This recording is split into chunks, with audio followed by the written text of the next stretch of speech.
Assalamu alaikum wa rahmatullah wa barakatuh. Je vais vous faire une vidéo sur les Turcs d'Anatolie aujourd'hui et la formation des Turcs, puisque c'est une période qu'on ne parle jamais. Et les Turcs sont arrivés en Anatolie par la bataille de Malazikert, en 1077 avec le sultan Alp Arslan, rahimahullah, et ils se sont installés, puis les Seldjoukides sont arrivés dans la région. Voilà, tout simplement. C'était une terre romaine, et puis c'est devenu turc. Grâce à cette bataille, alhamdoulilah, ils étaient en nombre inférieur, et puis en 1077. Et alors moi, la période qui nous intéresse, c'est la période du XIVe siècle jusqu'au XVe siècle, jusqu'au milieu du XVe siècle, 150 ans, 115 ans, etc. Alors les Seldjoukides de 1077 jusqu'au XIVe siècle, ils sont tranquilles, jusqu'à 1300 à peu près. Mais il y a l'arrivée des Mongols. Et il s'est passé beaucoup de choses entre-temps en Asie. C'est la période où toute l'Asie se fait défoncer par les Mongols. Et les Mongols arrivent près de l'Anatolie. Et c'est une catastrophe pour tout le monde. Et il y a la bataille à côté de la ville de Sivas, la bataille de Kosedag. Donc le 26 juin 1243, eh bien, je vous rappelle que les Mongols sont sortis en 1206. 1243, la bataille de Kosedag, et là les Turcs Seldjoukides de Rome, qui commençaient à être indépendants, etc., se sont fait défoncer, dégommer. Ils étaient en nombre supérieur, et ils n'ont pas résisté, et petit à petit ça a dépecelé toute l'Anatolie. Et tout ce que nous avions construit, nous les musulmans, tout ce qu'on avait construit, ça a été détruit. Donc même Byzance, même l'Europe, tout le monde a tremblé, tout le monde a entendu parler de l'arrivée des Mongols. Donc quel que soit le nom des Mongols, Ilkhan, la Horde d'Or, parce qu'avant ils étaient unifiés, une fois ils se sont désunifiés entre eux, mais ils ont toujours été unis en fait, sous un même Khan. Voilà.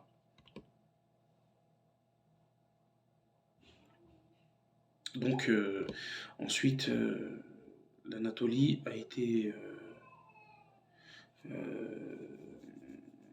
quand les Mongols sont arrivés, ils ont saccagé l'Anatolie, soumis toutes les régions un petit peu. Il y a eu des résistances. Il y a eu beaucoup de résistances. Il y a eu des résistances, il y a eu beaucoup de résistances. Et puis, arrivé au XIIIe siècle, arrivé au XIVe siècle, en 1300 et quelques, eh bien, les Mongols ont commencé à partir. Et les autorités mongoles qui sont restées sur place ont commencé à se faire dégager. Alors ils sont venus, ils ont tout saccagé, on a dit au XIIIe siècle, après cette bataille, et puis en l'espace de 25 ans, ils sont repartis, et plein de petits beyliks, une quinzaine de petits émirats, sur l'Anatolie actuelle, se sont formés, avec des beys, des chefs. Et je vais vous citer certains noms. Donc, le beylik de Eretna, qui était à l'est, un des plus grands. Les Kaniks, les Kandar, Ahiler, les Dulkad, les Ramadan, Karaman très puissant, les Ashraf, les Osman, qui donnera les Ottomans, les Germian, les Hamid, les Hamidites, eux qui sont arrivés fraîchement du Turkménistan. Avec l'arrivée des Mongols, ça a ramené des Turcs qui étaient déjà en Asie centrale, qui étaient dans la région d'origine des Turcs. Donc il y avait déjà des Turcs, mais ça a créé une autre immigration. C'est-à-dire que pendant qu'il y avait les batailles au XIIIe siècle, en Anatolie, il ne se passait pas grand-chose, mais en Asie, ça a bougé. Donc il y a eu des exodes. Donc il y a eu des nouveaux arrivants. Attention, les Mongols ont détruit notre village, notre ville, donc ils viennent de régions lointaines. Donc il y avait déjà des Turcs seldjoukides, et ça a rajouté encore des Turcs. Notamment les Hamidites. Hamid Bey, lui, vient directement du Turkménistan, à cause des Mongols. Voilà. Il y a les Teke, les Menteche, les Aydin, qui étaient en Izmir, très puissants. Saruhan Bey, rahimahullah, les Karesi. et les Trabzon, les chrétiens en dessous de la Géorgie, à l'est de la Turquie.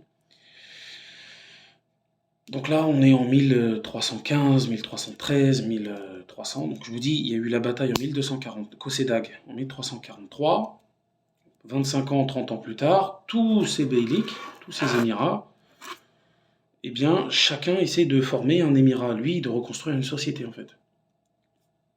Donc parmi tous ces émirats, les Hamidites, les Sarouhan, les Ahiler, Germian, eh bien les Ottomans, la tribu des Othmans se sont vite développés. En 1390, ils absorbent les Germanides par un jeu d'alliance de mariage. 7 ans plus tard, en 1397, Sultan Bayezid Ier annexe les Karamans, avec l'aide des Serbes et des Européens qu'ils avaient soumis, parce que les Ottomans, cette tribu, parmi toutes les tribus turques qui essayent de se reconstruire après l'invasion mongole, ne pouvait pas était proche de Byzance. C'était le voisin des Byzantins, la tribu des Othmans. Ils ne pouvaient pas avoir des ennemis européens devant et plein de tribus turques très très chaudes derrière. Donc, des ennemis devant et des ennemis derrière. Alors tous les autres beyliks n'étaient pas forcément des ennemis. Vous avez les Hamidites, de Hamid Bey, qui était aussi un voisin des Ottomans, était un État ami. C'était un beylik ami des Ottomans. Vous aviez par contre les Karamans, qui étaient un peu plus loin, et les Germanides, qui étaient deux États ennemis des Ottomans, de la tribu de Osman. Voilà, donc c'est pour vous donner un petit exemple. Vous avez les Sarouhan, qui ont beaucoup de tribus turques ont accepté de se soumettre aux Ottomans, puisque les Ottomans ont vite progressé et sont devenus vite fait et bien fait une puissance, hein, un sultanat. Donc ils ont commencé par attaquer en Europe, derrière Byzance, ils ont contourné Constantinople, ils ont pris la Bulgarie, la Hongrie, jusqu'à la Serbie, ils ont soumis la Serbie, etc., avec des grosses batailles, etc. Et puis, l'heure était la réconciliation entre les Turcs. Donc à un moment donné, on ne peut pas avoir un ennemi devant, telle était la stratégie des Beni Othman. On ne peut pas avoir un ennemi devant et un ennemi derrière. C'est pas possible. À un moment donné, on va être pris en sandwich et se faire manger. Donc, les Beni Othman, ils ont choisi de contrôler l'Est de l'Europe, une grosse partie de l'Est de l'Europe, et une fois qu'ils ont contrôlé cette partie de l'Est de l'Europe, ils se sont mis à unifier l'Anatolie. Voilà. Donc, notamment sous le règne de Bayezid Ier. En prenant les Karamans, c'était une victoire assurée et une tranquillité, une paix dans la région. Et c'était aussi un message pour les autres beyliks, pour dire attention, vous voyez, les plus forts de la région, on les a soumis. Qui veut se battre? Tant pis pour lui. Qui veut faire un contrat? Parce que la soumission n'était pas obligatoire. Il pouvait y avoir un jeu d'alliance aussi. Tu pouvais garder ton indépendance, reconnaître l'autorité des Ottomans, hein, et ça c'est un principe islamique, tout en préservant ton indépendance. Voilà, tout en étant émir, l'émir fait bayra, prête allégeance à l'empire, au sultanat ottoman. Donc Bayezid s'est fait proclamer sultan de Rome, hein, un peu l'héritage des Seldjoukides de Rome, et parce qu'il était très puissant. Donc c'est sous Bayezid Ier l'Ottoman, de la tribu des Osmanes, parmi toutes les tribus des Beyliks que je vous ai citées, que l'Anatolie, toutes les Turcs d'Anatolie ont été unifiés. Voilà. Et ce n'est pas rien, puisque c'est un très grand territoire, et c'était des gens très très puissants. Voilà. Donc ça aussi, ça a refait trembler l'Europe, et c'est une autre page d'histoire qui se tourne, avec l'arrivée des Ottomans, que vous connaissez si bien. Donc ça, c'est l'histoire, l'origine de la formation des Ottomans. Chute du sultanat de Rome, les Mongols dévastent tout, il reste plein de petites beyliks, plein de petits émirats, une quinzaine. Et parmi tous ces petits émirats qui essayent de survivre et de se reformer, de faire une sorte de résurrection, puisque les Turcs étaient déjà présents, hein, eh bien, il y en a une qui est sortie du lot, qui s'appelle la tribu des Osman, en référence à Osman Bey. Voilà, c'est à peu près tout ce que j'avais à vous dire. En l'espace de 70 ans, les fils de Osman, ils ont réussi à être les patrons de la région, à s'imposer dans l'est de l'Europe, donc je pense que c'est plutôt pas mal. Et voilà. Je vous souhaite une très très bonne journée. Salam alaikum wa rahmatullah wa barakatuh. Période très très peu connue. N'hésitez pas à regarder les différents noms des beyliks qui existaient à l'époque. Les Hamidites, les Tékés, les Mentéchés, les Kaniks, les Eretna. Chaque beylik avait une particularité qui était très importante, hein, pour la formation de la Turquie. La République de Turquie actuelle respecte justement. Chaque région a gardé sa culture et son bey et son histoire de toutes ces régions de la Turquie. Et ce sont tous ces beyliks qui ont fait la région de la République de Turquie actuelle.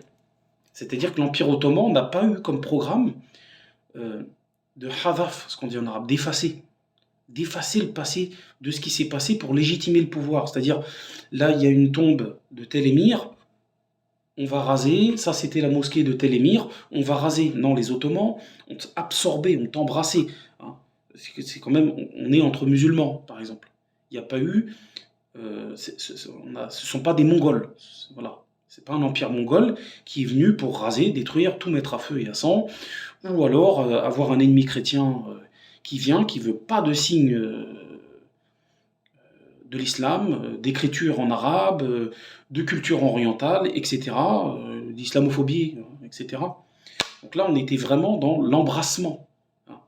D'ailleurs, les jeux d'alliance de mariage étaient le bienvenu et c'était vu quelque chose comme un don divin, hein.